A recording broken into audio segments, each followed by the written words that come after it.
ప్రియులారా, ఈ కొత్త సంవత్సరంలో మనము దేవుని యొక్క గొప్పతనాన్ని గురించి మనము ధ్యానించబోతున్నాం. గడిచిన సంవత్సరంలో మనకు జరిగినటువంటి కోవిడ్ ఎంతోమంది జీవితాలు మారిపోయాయి, ఎంతోమంది జీవితాలు అంతరించాయి.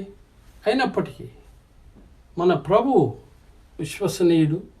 ఆయన ఇప్పుడు మనం బ్రతికి ఆయన గురించి ఆరాధిస్తున్నామంటే ఆయన మన జీవితాల్లో ప్రతి ఒక్కటి ఒక గొప్ప క్రియగా మనం చూడాలి.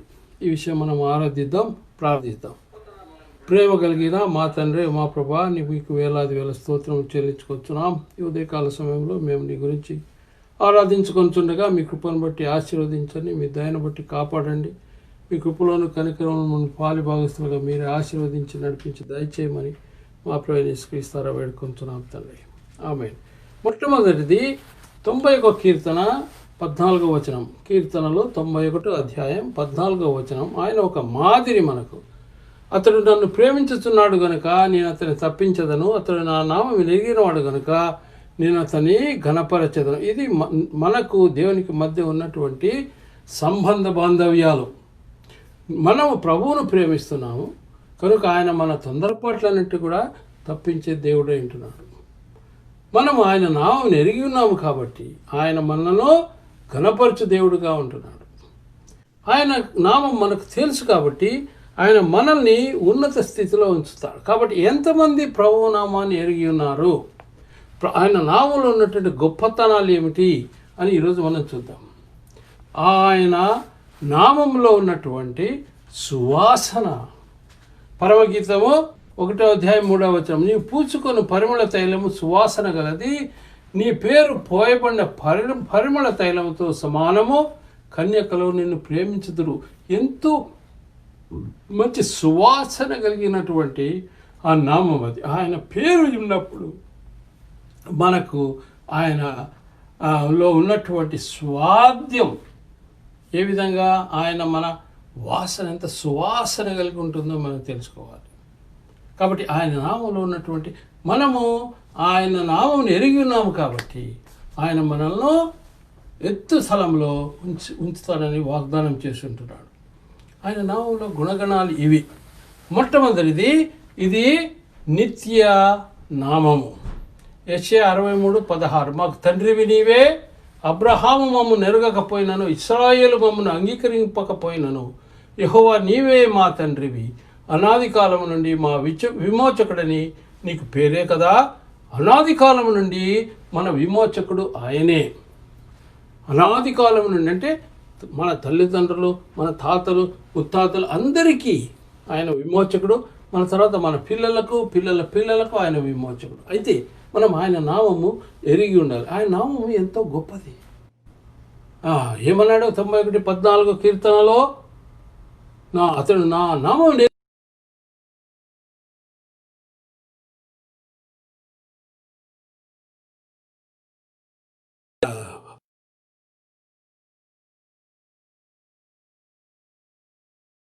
పేరు. మాకు తండ్రివి నీవే, అబ్రహాం మమ్ము నెరగకపోయినను, ఇశ్రాయేలు మమ్మను అంగీకరింపకపోయినను, యెహోవా నీవే మా తండ్రివి, అనాది కాలము నుండి మా విమోచకుడు నీకు పేరే కదా అంటున్నాడు. ఆయన తన నిత్యత్వ స్వభావం వల్ల మనలను ఆదరించే దేవుడు. నిత్యత్వ స్వభావం అంటే ఆయన స్వభావం ఎప్పటికీ మారదు. ఆయన నామము నిరంతరం ఉండను, ఆయన స్వభావము ఎప్పటికీ మారదు. ఈ ఉదయం నీవు ప్రభువును అంగీకరించిన ఎడల, క్రొత్త సంవత్సరంలో నీవు ప్రవేశించిన ఎడల, నీ జీవితంలో ఆయన మరవకుండా నీ నామాన్ని నిన్ను హెచ్చించే దేవుడిగా ఉంటున్నాడు. రెండవది ఏమంటే అది నమ్మదగినటువంటి నామం. మత్తయి సువార్త 12:21. మరియు ఆయన నామములో అన్యజనులు విశ్వసించుదురు. మనం అన్యజనులు అయినప్పటికీ ఆయన వాగ్దానం ద్వారా ఆయన తెలుసుకోగలిగినాం. మనము ఒకప్పుడు ప్రభువుని ఎరగని అటువంటి వారం, ఇశ్రాయేలు జనాంగంలో లేనటువంటి వారం. అయినప్పటికీ ఆయన అత్యంత కృపచేత మనల్ని దగ్గరకు తీసి మనల్ని సేదరించి దేవుడిగా ఉంటున్నాడు. మనం అన్యజనులైనప్పటికీ ఆయన వాగ్దానం ద్వారా ఆయనను తెలుసుకోగలిగినాం. తెలుసుకున్నందువల్ల లాభం ఏంటి? ఆయన మనల్ని హెచ్చిస్తాడు, మనల్ని ప్రేమిస్తాడు, మన జీవితాల్లో అనుదిన జీవితాల్లో జోక్యం కలుగ చేసుకునే దేవుడు అంటున్నాడు. మూడవది, ఇది ఒక అద్భుతమైన నామం. హెబ్రీలకు మొదటి సువార్త 3వ అధ్యాయం. ఆయన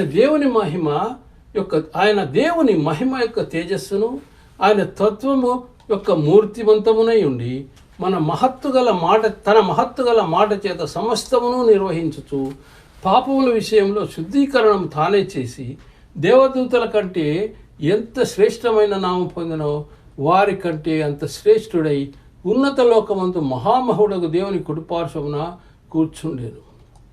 ఆయన నామము అద్భుతమైన నామం.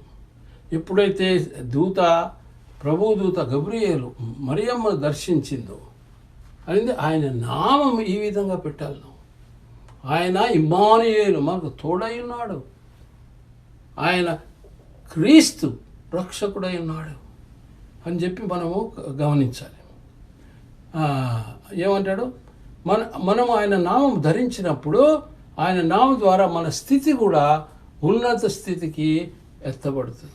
అది మనం చూసాం కదా, 91వ కీర్తన 14వ వచనంలో ఆయన నామం మనం ధరించినప్పుడు ఆయన నామం ద్వారా మన స్థితి కూడా ఉన్నత స్థితికి ఎత్తబడుతుంది. ఈ కాలంలో చాలామంది క్రైస్తవులను పేరు పెట్టబడినప్పటికీ తమ జీవితాలు మునుపటి వల్లనే నడిపిస్తున్నారు.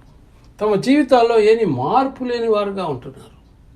ఫిలిప్పీలకు 2:8 చూడండి, మరియు ఆయన ఆకారమందు మనుష్యులుగా కనబడి మరణం పొందినంతగా, అనగా శిలువ మరణం పొందినంతగా విధేయత చూపిన వాడై తను తాను తగ్గించుకొనాను.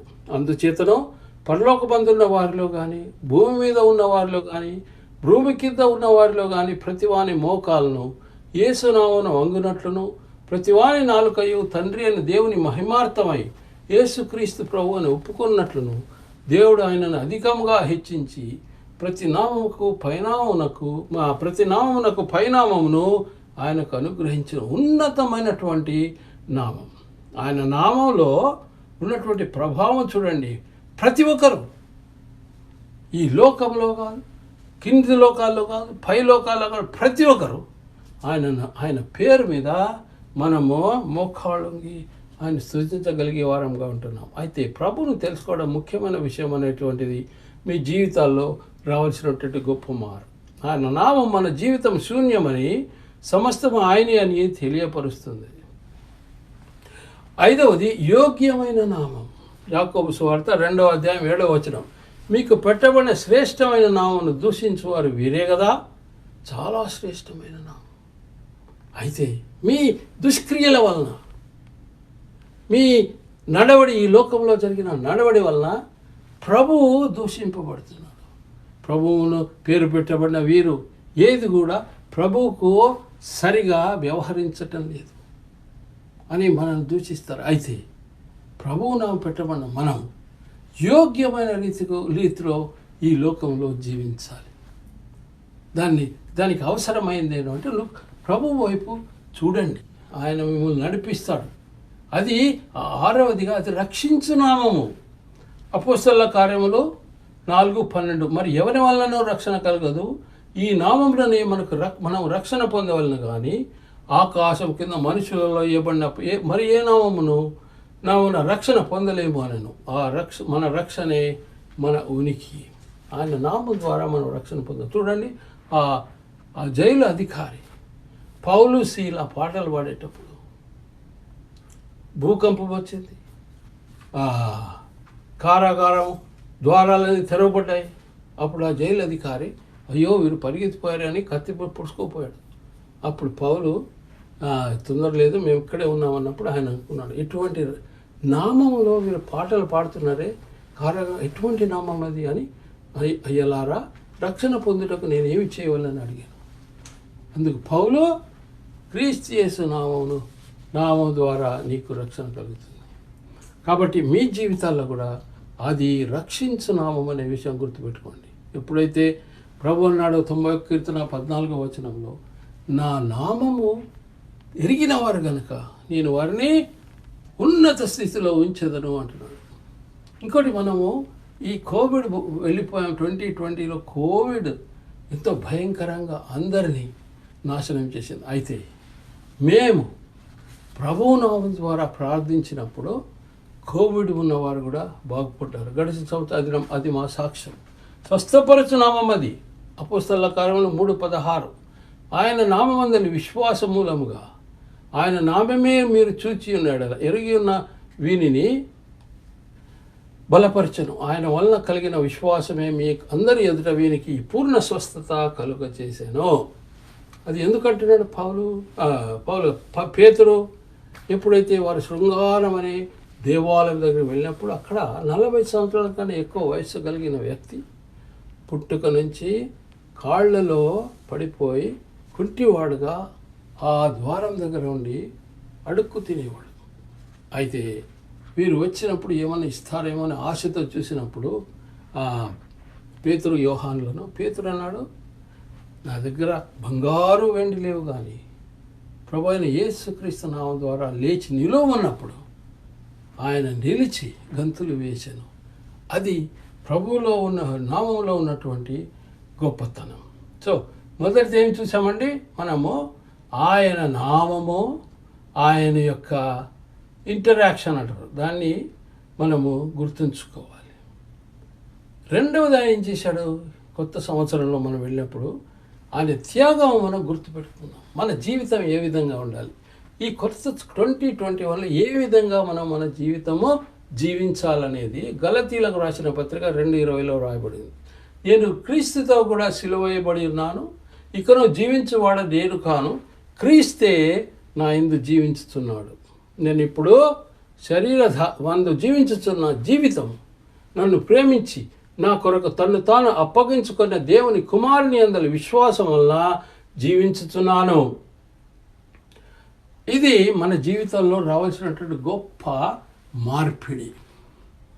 2020 వరకు మన జీవితాలు మనం జీవించాం, తొందరపాటులో పడ్డాం, మన కష్టాలు మనం పడ్డాం, మన తొందరపాటులో, మన ఏడుపుల్లో, మన సంతోషాల్లో మనం జీవించాం. కానీ అయితే 2021లో మనము అందరము నీ పేరు ఉంచుకోండి, నేను క్రీస్తుతో కూడా సిలువేయబడి ఉన్నాను, ఇకను జీవించువాడు నేను కాను, క్రీస్తే నా యందు జీవించుతున్నాడు. నేను ఇప్పుడు శరీరం ముందు జీవించుతున్న జీవితము నన్ను ప్రేమించి నా కొరకు తన్ను తాను అప్పగించుకున్న దేవుని కుమారుని యందలి విశ్వాసం వల్ల జీవించుతున్నాను అంటాడు.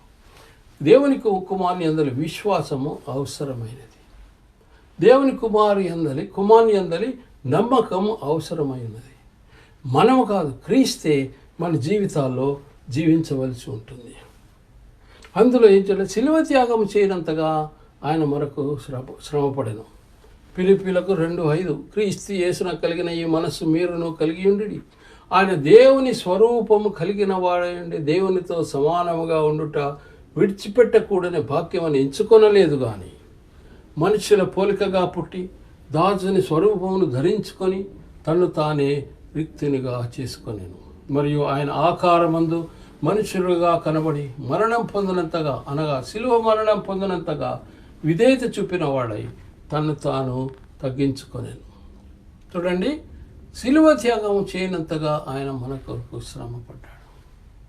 కాబట్టి ఆయన మీ జీవితాల్లో ఉన్నప్పుడు, ఆయన మీ జీవితాలు జీవించగలిగినప్పుడు మీలో త్యాగము, సంపూర్ణత, మనశ్శాంతి, మన జీవితాలకు ఒక ధ్యేయం అనేది మీ జీవితాల్లో వస్తుంది.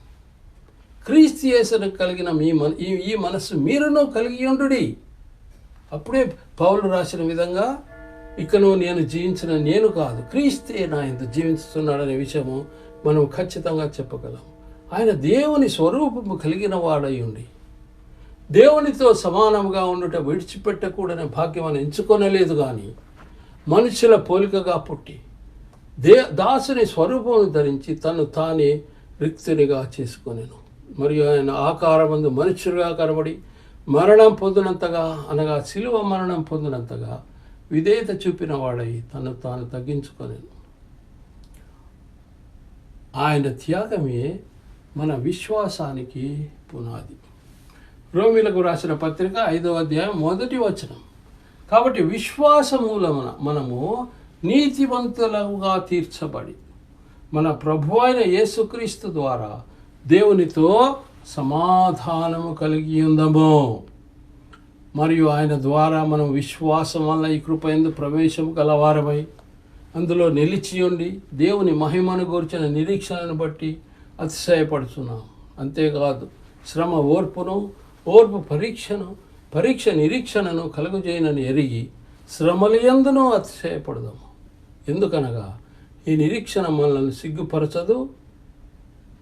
మనకు అనుగ్రహింపబడిన పరిశుద్ధాత్మ ద్వారా దేవుని ప్రేమ మన హృదయంలో కుమ్మరింపబడి ఉన్నది. ఏలయనగా మనం ఇంకా బలహీనమై ఉండగా క్రీస్తు యుక్తకాలమున భక్తిహీనుల కొరకు చనిపోయాను. నీతిమంతుని కొరకు ఒకడు సైతం ఒకడు చనిపోవటం అరుదు. మంచివాని కొరకు ఎవడైనా ఒకవేళ తెగింపవచ్చు. అయితే దేవుడు మన ఎడల తన ప్రేమను వెల్లడిపరుచుతున్నాడు. ఎట్లనగా మనం ఇంకనూ పాపలమై ఉండగానే క్రీస్తు మన కొరకు చనిపోయాను. కాబట్టి ఆయన రక్తం వల్ల ఇప్పుడు నీతిమంతులుగా తీర్చబడి మరింత నిశ్చయంగా ఆయన ద్వారా ఉగ్రత నుండి రక్షింపబడదు. ఏలైనగా శత్రువులమై ఉండగా ఆయన కుమారుని మరణం ద్వారా మనం దేవునితో సమాధానపరచబడిన వారమై ఆయన జీవించు చేత మరి నిశ్చయముగా రక్షింపబడదాము. అంతేకాదు మన ప్రభు అయిన యేసుక్రీస్తు ద్వారా మనం దేవుని యందు అతిశయపడుతున్నాము. ఆయన ద్వారానే మనం ఇప్పుడు సమాధాన స్థితి పొంది ఉన్నాం. ఇట్లుండగా ఒక మనుష్యుని ద్వారా పాపం ద్వారా మరణమును ఎలాగూ ప్రవేశించనో అలాగుననే మనుషులందరూ పాపం చేసినందున మరణము అందరికీ సంప్రాప్తమాయను. చూడండి, ఈ రోమీల పత్రికలో చాలా విశదంగా వ్రాయబడి ఉంది. ఏమిటది? విశ్వాసమూలమున. మొట్టమొదటిది విశ్వాసమూలమున. కాబట్టి మీకు క్రీస్తునందు విశ్వాసము అవసరం. దాని ద్వారా మనము నీతిమంతులుగా తీర్చబడతాం. మన జీవితాలు ఏ విధంగా ఉన్నా, మనం ఎంత పాపంలో మనం మునిగిపోయినా, ఎప్పుడైతే మనం ప్రభువునందు విశ్వాసం ఉంచుతామో దేవుడు మనల్ని నీతిమంతులుగా తీర్చాడు. మన ప్రభు అయిన యేసుక్రీస్తు ద్వారా దేవునితో సమాధానము కలిగి ఉన్నాం. చాలా ముఖ్యమైన ప్రక్రియ. మనము సమాధానము కలిగి ఉండాలి. లోకమంతా యుద్ధాలు, లోకమంతా తొందరపాట్లు, కోవిడ్, ఎవరికి ఎక్కడ సమాధానం లేదు. భార్యకు భర్త మధ్యలో సమాధానం లేదు. తల్లిదండ్రులకు పిల్లల మధ్యలో సమాధానం లేదు. అయితే యేసుక్రీస్తునందు మనం విశ్వాసం ఉంచిన ఎడల మనము నీతిమంతులుగా తీర్చబడి మన ప్రభు అయిన యేసుక్రీస్తు ద్వారా దేవునితో సమాధానము కలిగి ఉందాము.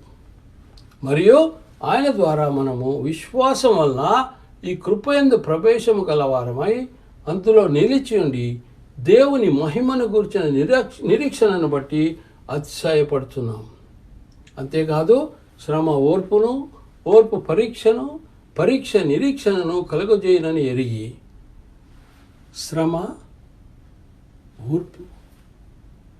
శ్రమలో మనకు ఓర్పులు ఉండవు. మనకు శ్రమ పడినప్పుడు ఎవరైనా ఈ తొందరపాటు తీసేస్తే బాగుండనే తొందరపాటులో ఉంటాం. అయితే మనం శ్రమలో పడినప్పుడు ప్రభువు విశ్వాసం ఉంచిన ఎడల మనకు ఓర్పు ప్రభువు దయచేస్తాడు. ఓర్పు పరీక్షకు నిలబడుతుంది. పరీక్ష నిరీక్షణను కలుగజేయి. నిరీక్షణ అంటే ప్రభు అయిన యేసుక్రీస్తు ఈ లోకానికి తిరిగి వచ్చుతున్నాడు, నన్ను తనతో పాటు పరలోకానికి తీసుకెళ్తాడనే నిరీక్షణ. కాబట్టి మనము శ్రమల యందును అతిశయపడదాము. 2020లో జరిగిన శ్రమలన్నీ కూడాను ఈసారి మీకు డిఫరెంట్ పర్స్పెక్టివ్, అంటే మీకు వేరే విధంగా చూడటానికి తరుణం దొరుకుతుంది. 2021లో మీ జీవితాలు మార్పిడి పొందాలి. ఎందుకనగా ఈ నిరీక్షణ మనల్ని సిగ్గుపరచదు. మనకు అనుగ్రహింపబడిన పరిశుద్ధాత్మ ద్వారా దేవుని ప్రేమ మన హృదయములలో కుమ్మరింపబడి ఉన్నది. ఏలైనగా మనం ఇంకా బలహీనమై ఉండగా క్రీస్తు యుక్త కాలమున భక్తిహీనుల కొరకు చనిపోయాను. నీతిమంతుల కొరకు సహితం ఒకడు చనిపోవటం అరుదు. మంచివాని కొరకు ఎవడైనా ఒకవేళ తెగిపోవచ్చును. అయితే దేవుడు మన ఎడల తన ప్రేమను వెల్లడిపరుచుతున్నాడు. ఎట్లనగా మనం ఇంకా పాపలమై ఉండగానే క్రీస్తు మన కొరకు చనిపోయాను. ఈ విషయం నిజం. నేను ప్రభువును నమ్మక ముందు పాపంలో ఉన్నప్పుడు క్రీస్తు నా కొరకు చనిపోయాడన్న విషయం నాకు తెలియదు, కానీ అది జరిగింది.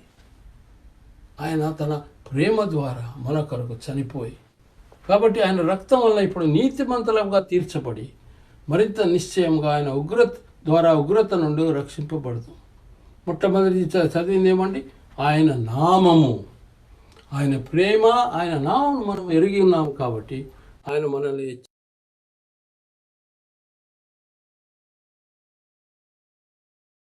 ఇది త్యాగం, మన కొరకు త్యాగం చేయవలసిన దేవుడు అవసరం లేదు. ఆయన త్యాగం చేయవలసిన అవసరం లేదు. ఆయన మన కొరకు తన జీవితాన్ని పణంగా పెట్టి మన జీవితాలను మార్చినటువంటి దేవుడు. మూడవది నశించిన వారి కొరకై ఆయన చేసిన ప్రశస్తమైనటువంటి క్రియ. నశించిన వారి కొరకై ఆయన చేసినటువంటి ప్రశస్తమైన క్రియ ఏమిటది? యోహాను సువార్త 3:16. దేవుడు లోకముని ఎంతో ప్రేమించను కాగా ఆయన తన అద్వితీయ కుమారునిగా పుట్టిన వాని యందు విశ్వాసముంచు ప్రతివాడును నశింపక నిత్యజీవం పొందినట్లు ఆయనను అనుగ్రహించను. చూడండి, దేవుడు లోకమును ఎంతో ప్రేమించను. ఎంత ప్రేమించాడంటే ఎంతో ప్రేమించాడు. కాగా ఆయన తన అద్వితీయ కుమారునిగా పుట్టిన వాని యందు విశ్వాసముంచు ప్రతివాడును నశింపక నిత్యజీవం పొందినట్లు ఆయనను అనుగ్రహించాను. ఇది ఆయన త్యాగంలో ఉన్నటువంటి గొప్పతనం. ఇక మూడవది మనం చూడాలంటే ఆయన ఏర్పాట్లు. ఆయన గొప్పతనం ఏమిటి? మొట్టమొదటిగా ఆయన నామం ధరించిన వాడిని ఆయన ఉన్నత స్థలంలో ఉంచుతాడు. రెండవదిగా ఆయన త్యాగం కొత్త సంవత్సరంలో. ఇవన్నీ మనం ఆరాధించవలసినటువంటి గొప్ప ప్రక్రియలు. మూడవది ఆయన ఏర్పాటు. 1 కొరింథీయులకు 2:9. ఇందును గూర్చి దేవుడు తన్ను ప్రేమించు వారి కొరకు ఏవి సిద్ధపరచడం అవి కంటికి కనబడలేదు, చెవికి వినబడలేదు, మనుష్య హృదయమున గోచరం కాలేదు అని వ్రాయబడి ఉన్నది. దేవుడు తను ప్రేమించు వారి కొరకు ఏవి సిద్ధపరచడం, అది అద్భుతమైన విషయాలు. 21లో మీరు అది తెలుసుకుని ముందుకు వెళ్ళిన ఎంతో గొప్ప ఆశతో ఆసక్తితో మీ జీవితాలను మీరు కొనసాగించగలరు. 2020 గడిచిపోయింది. దానిలో ఉన్న తొందరపాట్లన్నీ వెళ్ళిపోయాయి. క్రొత్త జీవితంలో తొందరపాట్లు వచ్చినా మీరు ప్రభువు నమ్ముకున్న ఎడల మీ జీవితాల్లో గొప్ప మార్పు వస్తుంది. పరలోకంలో మన స్థానం. యోహాను సువార్త 14:1 మీ హృదయమును కలవరపడనీయకుడి, దేవుని యందు విశ్వాసముంచుతున్నారు, నా యందును విశ్వాసముంచుడి. నా తండ్రి ఇంట అనేక నివాసములు కలవు, లేని ఎడల మీతో చెప్పుదును. మీకు స్థలం సిద్ధపరచ వెళ్ళుచున్నాను. నేను వెళ్ళి మీకు స్థలం సిద్ధపరచిన ఎడల నేను స్థలంలో మీరును ఉండులాగున మరల వచ్చి నా ఇతను ఉండుటకు మిమ్మల్ని తీసుకొని పోదును. చూడండి, అది దేవుడు ఇచ్చినటువంటి వాగ్దానం. పరలోకంలో మనకు స్థానం ఉంటుంది. పరలోకం అనేది ప్రభు సన్నిధిలో మనం ఆనందించవలసినటువంటి గొప్ప సన్నివేశం. ఎంతోమంది దేవుని సేవకులు ఈ తరుణం కొరకే ఎదురు చూస్తున్నారు. ఈ లోకంలో వాళ్ళ జీవితాలు నశించిపోయినప్పటికీ వాళ్ళకు ఉన్నటువంటి ఆ నిరీక్షణ, దాని ద్వారా వారి ప్రభువును చూస్తాననేటువంటి ఆశతో వారి జీవితాలు వెళ్ళిపోయాయి. అదేవిధంగా మీరు కూడా మీ జీవితాల్లో ఈ యొక్క ఆశ ఉంచుకున్న ఆయన వాగ్దానం ఎప్పుడు కూడాను వమ్ము కావు. వాగ్దానం ఇచ్చి దేవుడుగా ఆయన ఉంటున్నాడు. నా తండ్రి ఇంట అనేక నివాసములు కలవు, లేని ఎడల నేను మీతో చెప్పుదును. మీకు స్థలము సిద్ధపరచ వెళుచున్నాను. నేను వెళ్ళి మీకు స్థలము సిద్ధపరచిన ఎడల నేను స్థలంలో మీరును ఉండులాగన మరలా వచ్చి నాతో ఉండుటకు మిమ్మల్ని తీసుకొని పోదును. ఆయనలో మన భద్రత. కీర్తన 31:3 నా కొండ నా కోట నీవే, నీ నామమును బట్టి త్రోవ చూపి నన్ను నడిపించవు, నా ఆశ్రయ దుర్గము నీవే.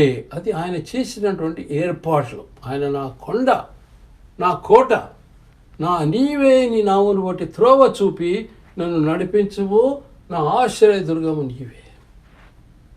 మూడవది ఆయనలో నిత్య స్వాస్థ్యం.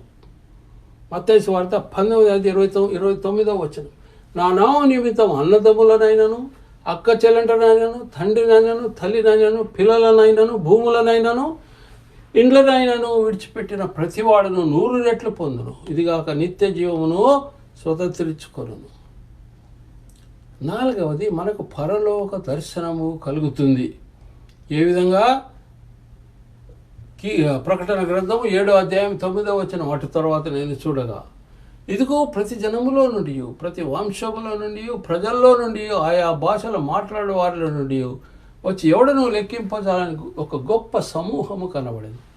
వారు తెల్లని వస్త్రములు ధరించుకున్న వారై ఖర్జూరపు మట్టలు చేత పట్టుకొని సింహాసనం ఎదుటను గొర్రెపిల్ల ఎదుటను నిలువబడి, సింహాసనాసీనుడైన మా దేవునికిని గొర్రెపిల్లకును మా రక్షణకై స్తోత్రమని మహాశబ్దంతో ఎలుగెత్తి చెప్పిరి. దేవదూతలందరూ సింహాసనం చుట్టూను, పెద్దల చుట్టూను, 4 జీవుల చుట్టూను నిలువబడి ఉండిరి. వారు సింహాసనం ఎదుట సాష్టాంగపడి, ఆమెన్, యుగ యుగముల వరకు మా దేవునికి స్తోత్రమును, మహిమయు, జ్ఞానమును, కృతజ్ఞతాస్తుతియు, ఘనతయు, శక్తియు, బలమును కలుగునుగాకని చెప్పుచు దేవునికి నమస్కారము చేసిరి. ఇది పరలోక దర్శనం. మనకందరికీ ఆ నిరీక్షణ పరలోకములో నేను ప్రభువుతో కూడా నివాసం చేసిన, ప్రభువు నా దేవుడు, ప్రభువు నా రక్షకుడు, ప్రభువు నా జీవితం మార్చినటువంటి వాడు. సౌలు, తర్షీసు వాడైన సౌలు జీవితం మార్చి పౌలుగా మార్చిన దేవుడు, అందరి జీవితాల్లో అద్భుతాలు జరిగించిన దేవుడు. నీ జీవితంలో కూడా అద్భుతాలు జరిగించాలని చూస్తున్నావా? క్రొత్త సంవత్సరంలో ప్రవేశించిన తర్వాత కొద్ది రోజులకు నీవు ప్రభువును సొంత రక్షగా ఈరోజు అంగీకరించిన ఎడల నీ జీవితంలో గొప్ప మార్పు జరుగుతుంది. ఆయన నిన్ను ఉన్నత స్థితిలోకి ఉంచుతాడు. ఆయన త్యాగము నీ జీవితంలో ప్రతిఫలిస్తుంది. ఆయన చేసిన ఏర్పాట్లలో నీవు పాలి భాగస్తులుగా ఉంటావనే విషయం దేవుని వాక్యంలో చెప్పబడింది. అది నాకు చాలా నమ్మకమైనటువంటి విచారం నా జీవితంలో ఉంది. విషయం, ప్రభువును నమ్మిన వారిలో ఎవరు కూడాను అపజయము పొందరు. వారి జీవితాల్లో ఒక మనశ్శాంతి, సమాధానం, ఆయన ఎందుకు నడుచున్నాము అనేటువంటి గొప్ప ఆలోచన మీ జీవితాల్లో ఉంటుంది. పరలోక దర్శనం ఎంత గొప్పదండి. పరలోకంలో ప్రభువును చూసి మనం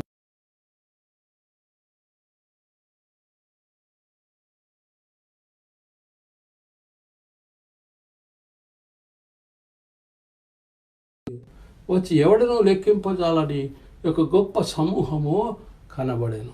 వారి తెల్లని వస్త్రములు ధరించుకున్న వారై ఖర్జూరపు బట్టలు చేత పట్టుకొని సింహాసనం ఎదుటను గొర్రెపిల్ల ఎదుటను నిలువబడి, సింహాసనాసీనుడైన దేవునికిని గొర్రెపిల్లకును మా రక్షణకై స్తోత్రమని మహాశబ్దంతో ఎలుగెత్తి చెప్పిరి. అది మనము ఆ గుంపులో ఉన్నప్పుడు ఎంత గొప్ప దృశ్యం అండి. మన కొరకై సిలువబడినటువంటి దేవుని గొర్రెపిల్ల సింహాసనం మీద ఉండి మనం ఆయన చూసి, ప్రభా నీవు నా దేవుడు, నా జీవితాన్ని మార్చేటటువంటి దేవుడు, నా భాష ఏమైనప్పటికీ, నా దేశం ఏమైనప్పటికీ, నేను ఒక మనిషిగా నీవు నన్ను గుర్తించి నా జీవితంలో మీరు గొప్ప సార్థకత దయచేశారనే విషయం మనం ఆయనకు తెలియపరచవచ్చు. ఆయన దేవుడు, ఆయన మన కొరకు తన జీవితాన్ని త్యాగం చేసినటువంటి దేవుడు. ప్రభువైన యేసుక్రీస్తు ద్వారా ఎంతోమంది కుంటివాడు బాగయ్యాడు, కుష్ఠరోగులు బాగయ్యారు, లాజరు సమాధిలోంచి బయటకు వచ్చాడు. ఆయన చేయలేనిటువంటి పని ఏది లేదు. నీ జీవితాన్ని ఆయన సరిదిద్దగలడు. నీ జీవితంలో తొందరపాట్లన్నీ కూడా ఆయన సరిదిద్దగలడు. కోవిడ్ వచ్చినప్పటికీ, ఇక రానప్పటికీ, నీ జీవితాల్లో ఏ తొందరపాటున్నా ప్రభు ఈ విషయాన్ని గురించి ఆలోచిస్తాడనే విషయం మీరు తెలుసుకోండి. దేవుని వాక్యంలో ఉన్నట్టు వాక్యం అంతా సరి అయినదే, నిజమైనది. దానిలో ఎక్కడ కూడా అబద్ధం అనే విషయం లేదు. దేవుని వాగ్దానాలు నిజమైనవి. కాబట్టి ఈ విషయం మీరు గుర్తుంచుకొని దేవుని నామం ద్వారా ఆయన్ను సొంత రక్షణగా అంగీకరించి ఈ ఉదయమే మీరు ప్రభువునకు మీ జీవితాన్ని అప్పగించిన యెడల ఈ 2021 అంతా కూడా మీ జీవితాన్ని ఆయన మీతో పాటు నడిచి మీకు తోడుగా ఉండి మిమ్మల్ని నడిపిస్తాడు. దేవుడు ఈ వాక్యమును దీవించుగాక. ఆమేన్. ప్రార్థిద్దాం. ప్రేమ కలిగిన మా తండ్రి, మా ప్రభా, మీకు వేలాది వేల స్తోత్రములు.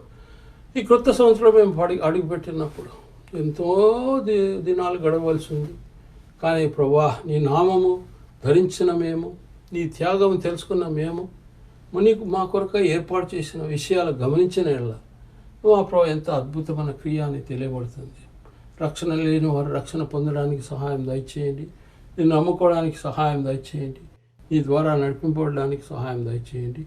ఈ వాక్యం ఇచ్చిన ప్రతి ఒక్కరి జీవితాలను మీరు ముట్టి నీ సేవ కొరకై వాడుకొని నడిపించమని మా ప్రభువైన యేసుక్రీస్తు ద్వారా వేడుకొస్తున్నాము తండ్రి. ఆమేన్.